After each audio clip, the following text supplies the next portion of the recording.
guys, welcome back to Auto Repair guys. Thank you guys for watching and subscribing to the channel. If you have a BMW such as BMW guys 3 Series, 5 Series, X3, X5, Z3 or Z4 guys, and you have any of the two codes guys, P0126 or P0128, we'll explain guys how to fix that. After you apply that fix guys and you still get one of the codes, let's say P0128, we'll explain what else it could be. Super important guys, make sure you stay until the end. We're going to cover the whole thing today and explain how everything functions. Now, we'll guys have more than 200 videos on every car we get at the shop, because our mission is to save you guys as much money as we can. So please guys, hit that subscribe button, like the video and leave a comment below, let us know if it is helpful. So let's start on it now.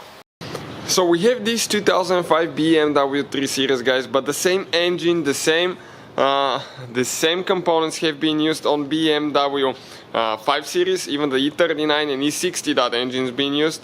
It's been used on X3, which is the E83 and X5 E39, and also it's been used on Z3 and the earlier Z4 models guys. Now, this is the scanner that we usually use guys. It's super good scanner, you can do quite a few things, you can check it out on the channel. It will be listed in the description of the video below guys for your convenience. Do check it out, it's amazing too. And we'll explain guys, okay, what causes these codes. Both of the codes, okay, indicate that the engine is not getting warm enough. The coolant is below the normal operating temperature. Now, the only reason that could cause that, okay, you think is a bad thermostat, correct, right? This is your thermostat housing, okay, right behind the fan right here. This is thermostat housing, and you can see, okay, this wiring harness is for the thermostat. We have a video that explains guys on the channel how to replace the thermostat. You have to drain the coolant, but not very complicated procedure. Once you guys, okay, figure it out, you replace the thermostat, most of the times, 90% of the time, it will fix your codes, okay? And you can check with that computer under live data. Usually you can check how warm the coolant gets, real-time data. However guys, if the code come back, okay, I've seen people that will actually replace with another thermostat and they still get the code. That's not the case guys. If you replace your thermostat, which I would recommend you do every 60,000 miles, and you still get the code, okay, it could be two more reasons. One guys, okay, you have a main coolant temperature sensor and you have a secondary coolant temperature sensor. Now the secondary one, this is known as sensor 2. Okay, looking at the radiator hose with the hood open, usually on any BMW with that engine, will be right there on the bottom. Okay, you can see this guy. This is sensor 2 coolant temp sensor.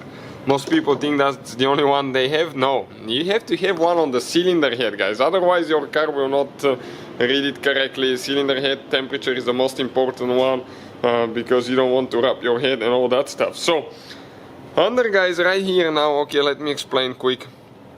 Under the intake manifold, this is your intake manifold, you will need to remove your intake manifold, and underneath it towards the back, about like right here, okay, and I have a picture that I found online. Okay, you can see this is the picture guys, this is the intake manifold cylinder head. Okay, right there, this is your coolant temperature sensor, the black thing with the kind of like gold copper nut on it. This is your coolant temp sensor. If this sensor is bad guys, okay, it's going to tell the computer when the, let's say the temperature of the coolant is 90 degrees Celsius, but it tells the computer, hey, it's 75, and the computer thinks it's too cold. However, it's just sending the wrong information. And we have a video guys on the channel how to test a coolant temperature sensor. It's a resistance sensor, so all you need is a voltmeter, thermometer and hot water.